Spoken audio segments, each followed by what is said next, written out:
Herkese merhabalar, ben Selin. YouTube kanalıma hoş geldiniz. Bugün sizlerle beraber yeni bir video başlıyoruz. Peki bugün ne yapacağız?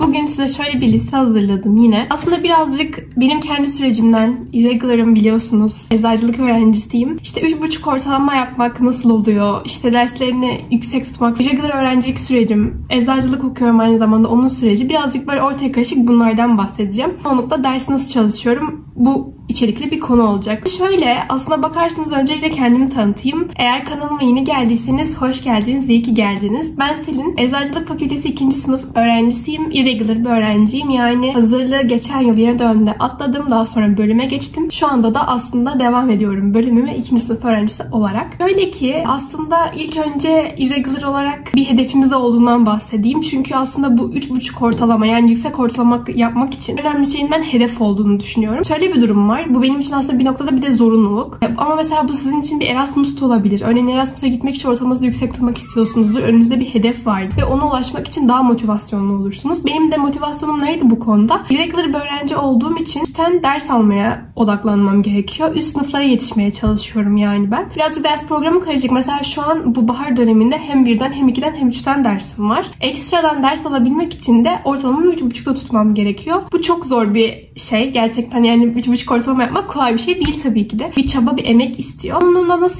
nasıl yapıyorsunuz aslında? Bir hedefiniz olduğu zaman bu gerçekleşiyor. Mesela ben diyorum ki benim 3,5 ortalama yapmam lazım ya da bunda sabit tutmam lazım kendimi. Çünkü ders almam gerekiyor. Ekstra ders alıp üst dönemlere yetişmem gerekiyor. Kendime bir amaç koyduğum için aslında ilerlemek daha kolay oluyor. Bu sizin için ne olabilir? Yüksek bir ortalamayla üniversiteyi bitirmek istiyorum. Ya da dönem birincisi olmak istiyorum, bölüm birincisi olmak istiyorum, böyle mezun olmak istiyorum diyebilirsiniz. Ya da Erasmus istiyorum. Erasmus istediğim için ortalamam yüksek olması lazım. Pentravel'a gitmek istiyorum, ortalamam yüksek olması lazım gibi kendinize gerçekten istediğiniz bir şeyi hedef koyarak ortalamayı yüksek tutmaya kendinize odaklamanız gerekiyor.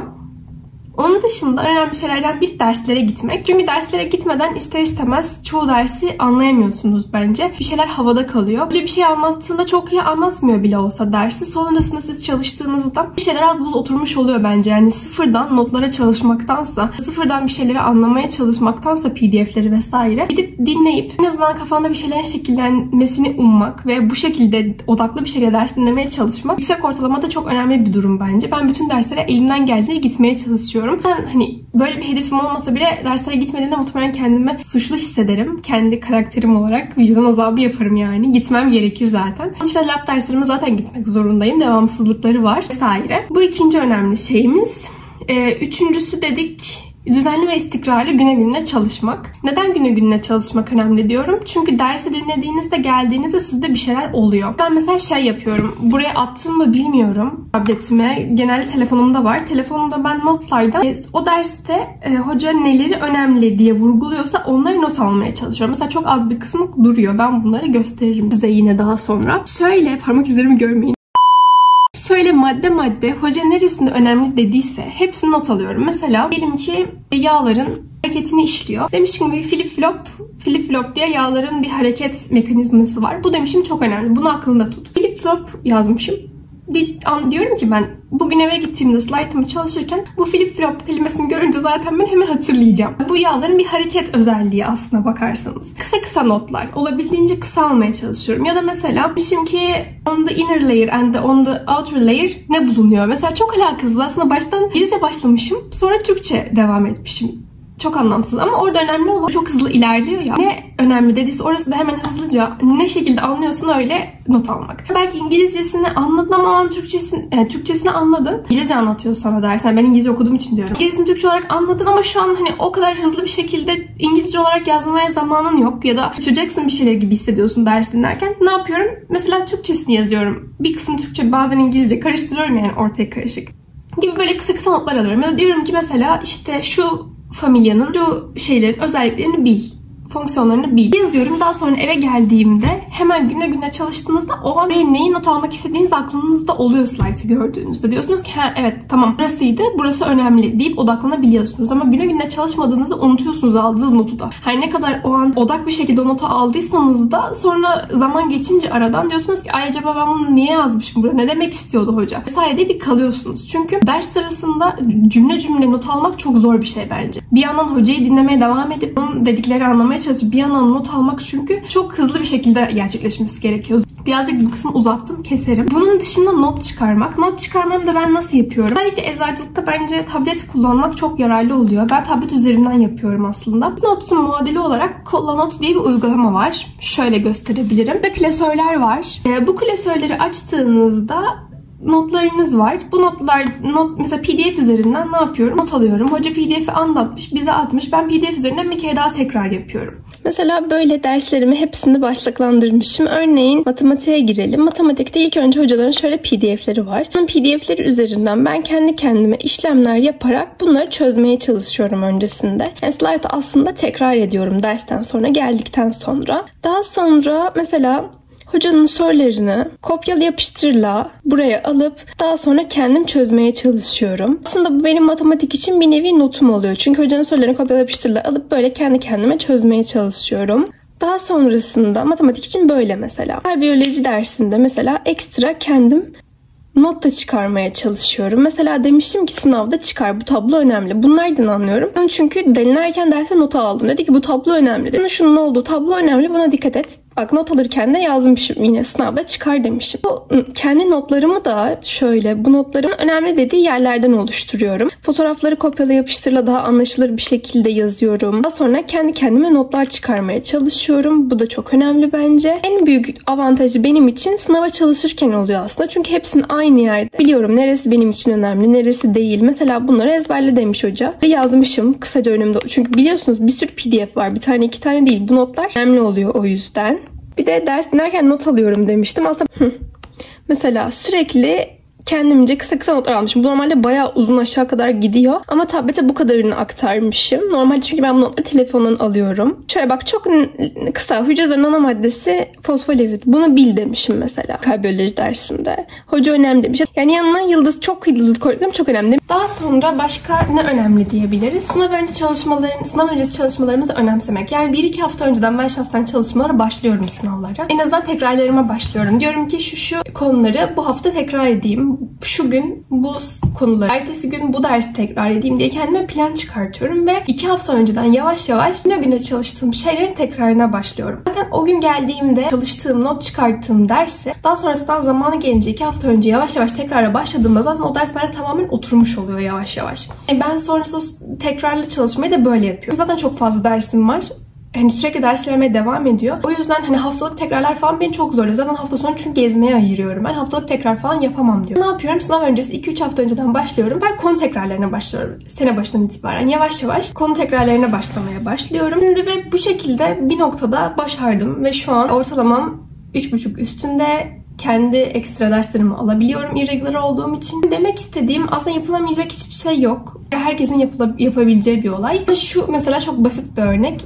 Tutmak çok zor ortalamayı çünkü girdiğinizde bırakın o soruyu bilmemeyi. Dikkatsizlik yaptığınız bile çok şey oluyor. Yani sınavdan çıkıyorsunuz mesela iyi geçti gibi hissediyorsunuz ama dikkatsizlik yaptığınız bir nokta şey oluyor. Üniversitenizde çan varsa çok şanslısınız çünkü çanda düşük bile alsanız eğer sınıf ortalamasından yüksekse AA, AB alabiliyorsunuz, BB alabiliyorsunuz ama benim okulumda şahsen çan yok. Çan olmadığı için benim bütün notlarımın 85 üstü hatta 90 üstü olması gerekiyor AA ortalama yapabilmem için benim. Bir sıkıntı var. Bu da beni çok zorluyor açıkçası. Zaten eczacılık okuyorum. Zaten %100 İngilizce bir bölüm okuyorum. Evet yapabiliyorum ama bunun her zaman bir riski var. Her zaman bu ortalamanı düşünebilme gibi bir ihtimali var. O yüzden aslında bunu yani yüksek ortalama yapabilmenin en büyük önemi hedefinizin çok büyük ve aslında sizin için çok önemli olması. Ben yüksek ortalama yapmak istiyorum ya deyip çalışmadan, çaba göstermeden yapılabilecek bir olay olduğunu düşünmüyorum. Çünkü ödevleriniz oluyor, quizleriniz oluyor, lab sınavlarınız oluyor, lab manuelleriniz oluyor, dolduruyorsunuz. Hani sadece sınav odaklı da değilsiniz. Yani siz normal hayatınızda da önemli bir şekilde çalışan, derslerine giden bir öğrenci olmanız gerekiyor. Çünkü dönem içinde sınavlarınız haricinde ödevleriniz de oluyor. Onlara da özenmeniz gerekiyor. Lab sınavlarınız vesaire oluyor. Dediğim gibi çok zor, kolay değil. Yaptığınız herhangi bir dikkatsizlik bile. Örneğin mesela ben şu an matematik sınavına girdik bu yıl. Finalde ben bir slaytın çıktığını bilmiyordum. O slaytı bilmediğim için o slayttan da 2 soru çıkmış. Zaten 10 soru vardı. 2 soruyu bir baktım yani ileri integralde. Dedim ki ben bu integral sorularını bilmiyorum. Böyle bir konu görmedim galiba oldum böyle bir sınava girip. Moralim bozuldu ister istemez. Tamam diğer soruları yapabildim ama hani düşünün ortalamanızı yüksek tutmanız gerekiyor. Her soru sizin için çok önemli. Ama siz o konuya çalışmamışsınız. Bilmiyorsunuz bile. Yani böyle sizin elinizde olmayan sebeplerden de sınavlarda karşılaşabildiğiniz şeyler yaşanıyor. Ben yine en önemli şeylerden birinin de sevdiğiniz bir bölümde okumak olduğunu düşünüyorum. Mesela ben eczacılık bölümünü çok isteyerek seçtim. Hayalim YKS sürecinde de öncesinde de lisede de eczacılık okumaktı ve istediğim bölümde okuyorum ve mutlu okuyorum. Ben en önemli şeylerden birinin de bu olduğunu düşünüyorum. Yani sadece kafanızda mesela şey düşüncesi varsa örneğin hani yüksek ortalamayı Gano'nun yüksek olsun yatay geçiş yapayım istiyorsanız. Okulunuzdan bunun sebeplerinden biri nedir? Ya okulunuzu beğenmiyorsunuzdur, mutsuzsunuzdur. Ya arkadaş çevreniz iyi değildir, istediğiniz gibi değildir. Bulunduğunuz şeyden rahatsızsınızdır. Ya da ettiğiniz bölüm olmamıştır, bir anlık hevesle yazmışsınızdır ve şu an bölümünü sevmiyorsunuzdur. Böyle kötü senaryolarda ortalamanızı yüksek tutmak bence çok daha zor oluyor. Bu da bir dezavantaj ne yazık ki. Çünkü oradaki hedefiniz içinizde bulunduğunuz olumsuz bir durumdan kendinizi kurtarma çabanız oluyor. Ve bunda da sevmediğiniz bir ders, sevmediğiniz bir bölümü kadar çok çalışmak istersiniz ya da ne kadar severek çalışıp sonrasında güzel notlar alabilirsiniz bilmiyorum. Bu birazcık zor olabilir. Aslında bölüm seçimimizi de çok dikkatli yapmamız gerekiyor. Üniversite seçimimizi, bölüm seçimimizi tabii ki bazı şeyler elimizde değil. Yani oraya gittiğimizde gerçekten üniversitede okuduğumuzda, o bölümü okuduğumuzda içine girdiğimizde de bir şeyleri fark edebiliriz. Hiçbir zaman hiçbir şey için geç değildir ama eğer yüksek ortalama yapmanız hedefiniz bu sebeptense bu da aslında bir noktada sizi zorlayan bir etkin oluyor bence. Mesela ben şu an çok kendi bölümümü, üniversitemi ve eczacılığı çok severek okuduğum için daha çok çalışma motivasyonun da oluyor. Yani tamam ortalamanı yüksek tutmak istiyorsun ama bir yandan da zaten sevdiğin dersleri çalışıyorsun. İlgilendiğin alanlarla alakalı dersleri görüyorsun. Mesela hani benim bu dönem havuz derslerim vardı ama öncesinde mesela işte botaniktir, eczacılık terminolojisidir. Mesela bu dönem daha böyle gerçekten işte farmakolojiye giriş gibi eczacılığı hissettiğim dersleri alacağım. Eczacılık okuduğumu hissettiğim. Böyle olunca insan daha motivasyonlu oluyor. Biliyorsun çalıştığın ders zor ama istediğin meslekle alakalı bir şeyler yapmak seni mutlu ediyor. O yüzden bu da aslında eğer sevdiğiniz bölümde okuyorsanız sizin için yarar sağlayacak bir durum olacaktır eminim ki. Sevdiğiniz işi yapmak çünkü sizi mutlu edecektir. Onları öğreniyor olmak, çalışmak, çabalamak. Eğer havuz dersleri alıyorsanız ve zorsa da matematik, fizik gibi mesela ben bu dönemi aldım. İstediğiniz gibi gitmiyorsa da şöyle düşünebilirsiniz. O dersi bu dönem vereceksin ve kurtulacaksın. Mesela benim için öyle. Ben bu yıl fiziği, matematiği verdim bu dönem. Yüzde ve kurtuldum. Bir daha bununla alakalı bir ders almayacağım. Çünkü bunlar zaten havuz dersleri. Bir daha kendi bölümümle ilgili, eczacılıkla ilgili dersler alacağım ve daha motive gideceğim derslere. Öyle kısaca aslında böyle açıklamış olabilirim. Yani en önemli şeyin birincisi son olarak kısaca toparlayayım. Hedefinizin sağlam olması, bir hedefiniz olması yani bir amacınız olması ortalama dışında. Derslere gitmeniz, not çıkarmanız, günü gününe çalışmanız ve sınav öncesi tekrarları 2-3 hafta önceden başlamanız. Umarım sevdiğiniz, beğendiğiniz bir video olmuştur. Artık size videonun kapanışını yapayım. Yeni keşfettiyseniz, beğendiyseniz, sevdiyseniz kanalıma abone olmayı, like atmayı, bildirimleri açmayı unutmayın. Yeni videolarda görüşmek üzere. Sizleri çok çok seviyorum diyorum ve kapatıyorum. Bay bay.